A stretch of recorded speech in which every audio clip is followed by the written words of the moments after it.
Hey guys, we are going to do this Dear Fran letter. So, if you're new here, make sure that you are subscribed to this channel and hit your notifications so you can be notified every time I go live, post another movie, post another video, go live, or do another Dear Fran letter. Okay.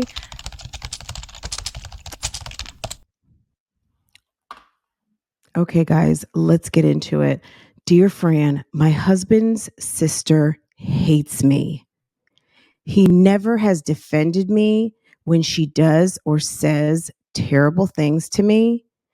In the past, she has tried to attack me and threatened to kick me in my stomach when I was pregnant with our first child for no reason.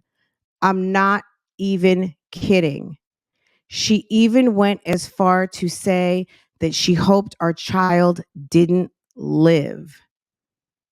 Since then, he has brushed it under the rug, and we have fought over this so many times. I feel stupid for even staying with him. He says she is just angry and that's how she is, and that I should just get over it since it's been years. Since then, I have caught him texting about me, agreeing with her that they think I'm psycho, and telling his sister I am obsessed because I won't get over that traumatic incident. I feel so betrayed and alone. I feel that he doesn't really love me. And if he can defend someone like that, his mother even disrespected me by saying that our second child didn't even look like him and questioned whether he was the baby, whether he was his baby or not, right after I got out of the hospital. And this was also my first time meeting her. She threw him away and gave him up for adoption when he was young, which isn't an excuse for his behavior, but I feel like he has too much family damage and drama. I'm tired of dealing with it.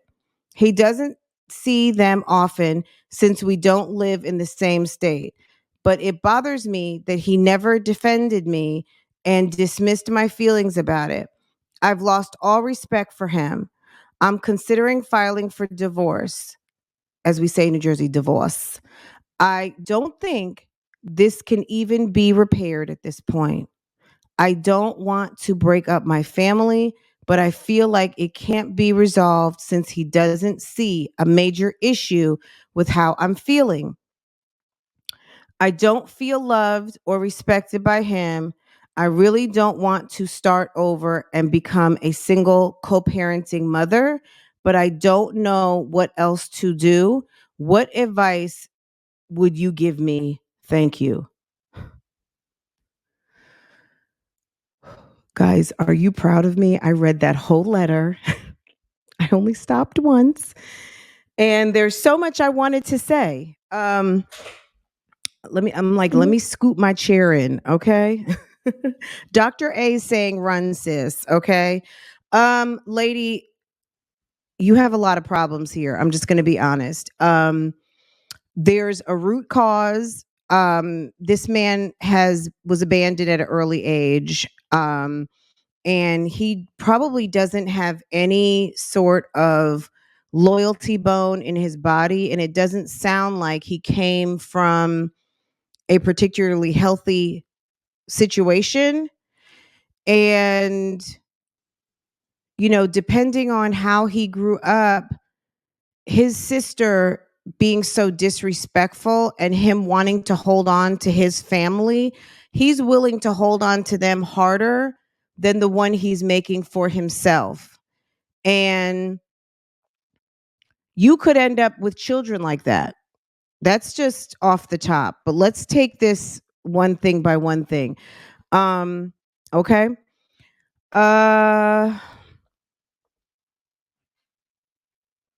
Yes, proud says. Live, laugh, love says have to make some tough decisions. Let's get to know the family prior to getting involved. Yeah, I mean, maybe he didn't have much of a relationship with the mom. She had just met him, so either it wasn't important to him, which that should be important to you.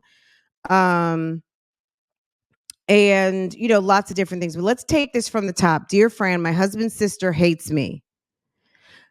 He never has defended me when she does and says terrible things to me. In the past, she tried to attack me and threatened to kick me in my stomach when I was pregnant with our first child for no reason. I'm not even kidding. Okay, let's stop right there. Number one, she hates you. Number one, yeah, you couldn't even be in my house. Okay. I don't care if he talks to her or not. You're not coming to the house because you've threatened me. And I don't want to end up in the women's penitentiary because I end up doing something that I won't regret, but I won't be happy about because I'm sitting at the penitentiary. Okay. So, no, you cannot come to my house. Absolutely not. This woman's threatened me. She threatened my unborn child. Sis can't come through the door, period. That's it. That's it. Because it could just be a matter of time and I'm throwing hot grease. I'm running for her neck and all of those things. So no, absolutely not. She even went as far to say, hold on one second. She even went as far to say that she hoped our child did not live. I mean, he seems like he has a very hateful ass family, but that's what you married into, sis. And that's not necessarily your fault altogether, but it is your fault because you accepted the ring. And over the years, but look, maybe at a certain point it was passable. But when you put this all in a note together, you've got everything you need right here. Your case has already been established. If this is how you feel, you're not, look, I'm never going to tell someone they come to my channel, they are, you don't hear me telling people too quick to get a divorce, break up, anything like that. This is a very serious situation. He's got people in his life that feel comfortable threatening you and your husband is not protecting you. That's not a good sign. That should be uncomfortable because it is uncomfortable. No one has to tell you this, okay? The fact that someone feels comfortable to threaten your life, threaten the life of a child, an unborn child, um, I'm sorry. That is not you don't get to come to the house. You don't get to talk to me on the phone. I don't have any time for you. And if your husband is co-signing this behavior, ma'am, you already know what you need to be doing. You don't need me to tell you. I feel stupid for even staying with him. Why are you with someone that you feel like you're even punking yourself? You already know what's going on here. He says she is just angry and that's how she is and that I should get over it since it's been years.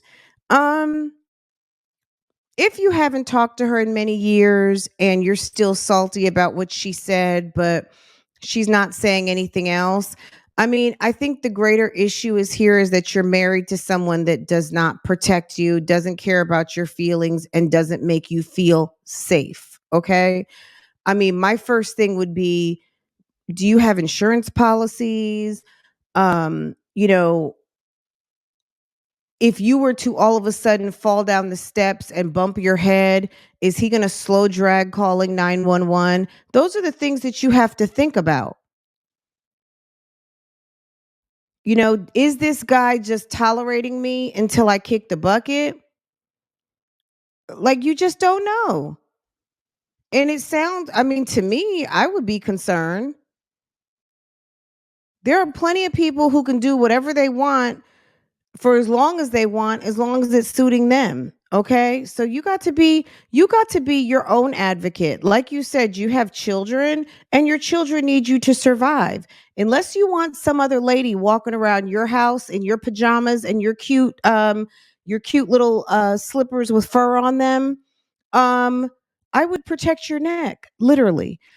Since then, I have caught him texting about me, agreeing with her that they think I'm psycho, and telling his sister I'm obsessed because I won't get over the trip. So not only does he co-sign, he's undermining, and he is also allowing other people to think by his own admission that there's something wrong with you. So if you agree in the gaslight, you agree in the mental abuse, stay. But if you have clarity, even just reading back, if you're listening to my voice right now and you are reading your own letter, I hope you have a job. I hope you have money. I hope you have income. I hope that you have enough resources to not have that be an issue. Okay. Because to me, I mean, if my life is in danger, there is no amount of anything that's going to make me stay in a situation I don't feel safe. I can't sleep. Those people are coming over. I'm in danger. I would be worried that someone's going to put something in my drink. These people sound crazy. Do you know how many people fall down some damn steps? Push down some damn steps? Drink something like some damn bleach or Drano? Do you know how many times that happens? For an insurance policy? Undo your brakes? I mean, come on, sis. You got to be more careful. Now, I don't know that that's what your husband is going to do. I have no idea. I really don't. And I would hope to God not. But reading this makes me scared for you. Like if I was your sister or your best friend and I knew these things, I would be afraid for you because his people sound nuts. I feel so betrayed and alone. I feel that he doesn't really love me and that he can't defend and if he can't defend someone like that, I feel like he doesn't really love me if he can't defend someone like that. I mean, sis, you're doing 1 + 1 = 2. You're doing the easy math here. Okay. His mother even disrespected me by saying that our second child didn't even look like him. So she's accusing you of having an affair. She is basically questioning the paternity of your second child right after you get out the hospital. And that was the first time you ever met her, 2 kids in and married. She threw him away and gave him up for adoption when he was young, which isn't an excuse for his behavior. No, it's not an excuse for his behavior. It's maybe some of the reason. She's a cold-hearted bitch, right? And he was abandoned. He's probably got all kinds of emotional issues and like look, you got yourself into this situation. You know what's going on. You need to think what is the best decision for you, your sanity, and the protection of your neck and your children. You sounds like you have 2, maybe. And this sounds dangerous to me. Like all jokes aside, this sounds dangerous. And whatever it is that you think that you need to be doing, in your heart and soul is what you need to be doing. You're not come to tuning into me for me to tell you it's time to pack up, it's time to seek refuge, it's time to like cut and run. Let this man be happy with someone else, okay?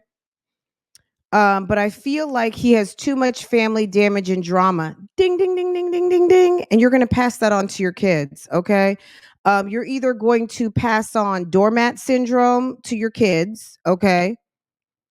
You can have a son that ends up in a relationship like we saw in the first chapter of Living with the Webbs, a very nice young man who finds a overly domineering and damaged woman to have a bunch of kids with, who gaslights him for years and years and years and ends up traumatized. Okay.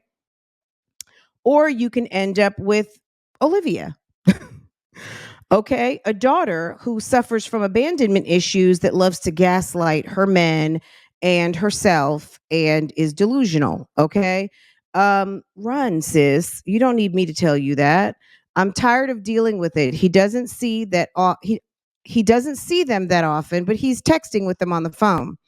We don't live in the same state. Well, that doesn't make a difference. It could be you could be in Jersey and they could be in New York City. Like, not living in the same state isn't really relevant when people can cross state lines. I could be in South Carolina in 15 minutes. Like, living in another state is not relevant to me. If you live states away, maybe, but living in another state, that can be a 30-minute drive. That's not relevant. Okay, they're still able to text and make phone calls and FaceTime, and he's still trashing you behind your back.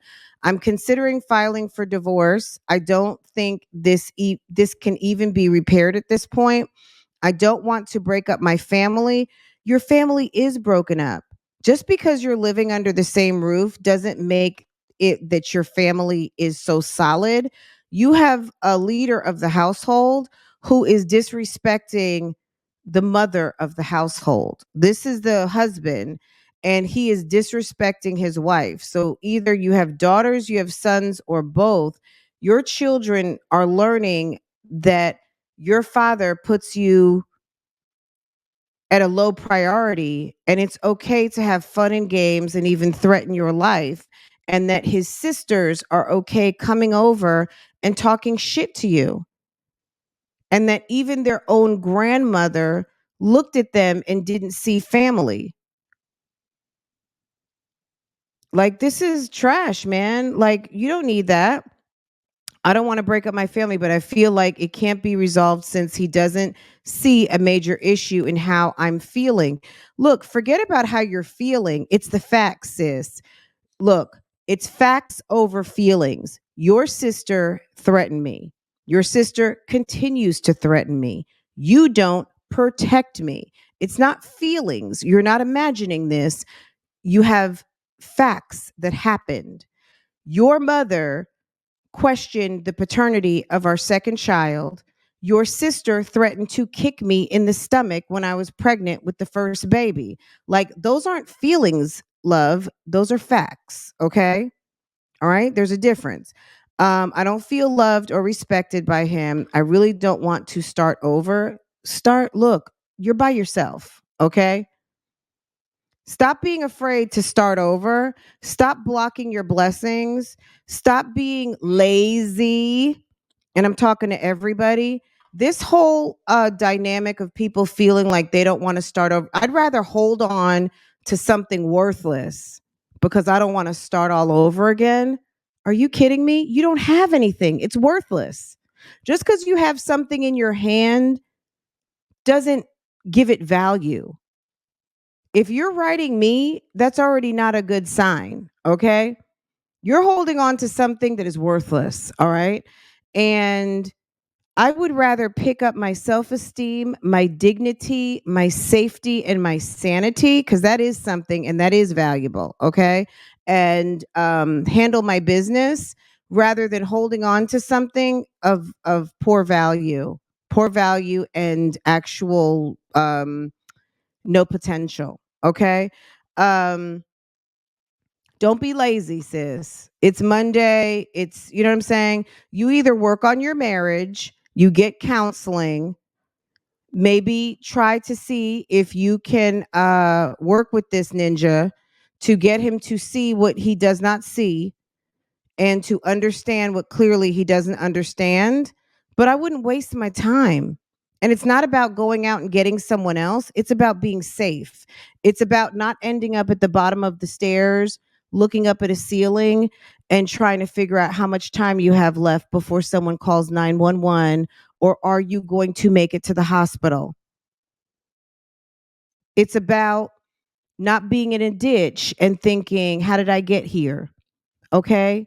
It's about a lot of different things. It's about not having your kids turn around and disrespect you when you knew that exposing them to this family was only going to lead to further misery because now your kids don't even know how to behave.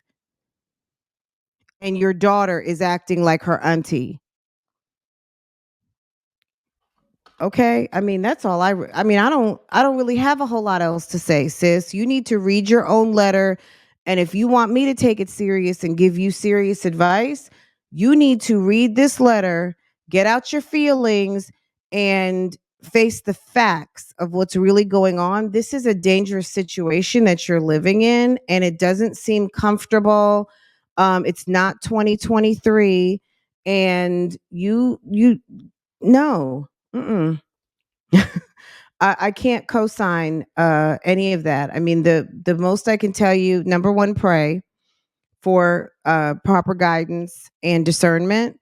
And if you know what you know, you're going to act accordingly. If you feel like counseling and intervention is the key and distancing yourself from those toxic people is going to work, then do that. If you know and feel that there's other things that you need to do, then that's what you need to do, because this is dangerous. Like, I don't even feel comfortable with this letter because I feel like, sis, come on now. This is dangerous. We should never be allow ourselves to be in dangerous situations, especially our children, because even if your children are not being threatened, what your children are doing are witnessing a certain type of behavior that they will model one day. And if you don't want that back on you, you got to handle it. You got to handle it. And you're writing me for a reason. Okay. This year, my husband and I make 10 years. Oh, congratulations. I'll be 9 years on Wednesday. But I let him or his family ever start acting crazy towards me.